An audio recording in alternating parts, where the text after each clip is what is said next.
నువ్వు చెప్పిన విషయం సమంజసమే. తప్పు జరిగింది.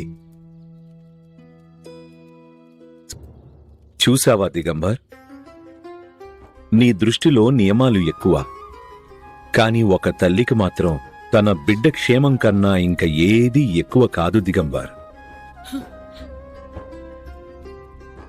మరి ఏది ఒప్పు?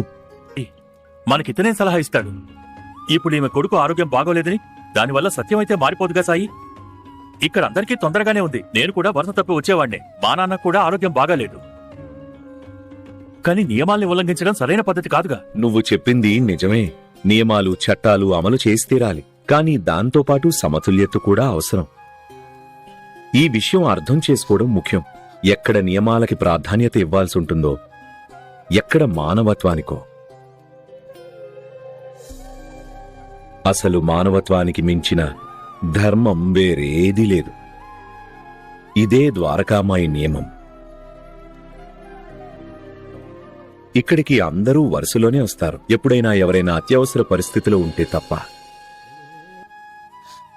ప్రతి విషయాన్ని ఆలోచించి, ప్రతి సమస్యని అర్థం చేసుకుని సమతుల్యతతో ప్రతిస్పందించటం ప్రతి మనిషి యొక్క కర్తవ్యం. ఇక ఈ విషయం నువ్వు కూడా అర్థం చేసుకోవాల్సిన అవసరం ఉంది.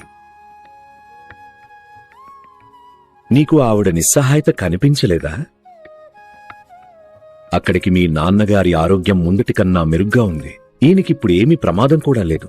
కాని ఆవిడ కొడుకు ఈ రోజు కూడా, ఈ క్షణం కూడా బాధలోనే ఉన్నాడు.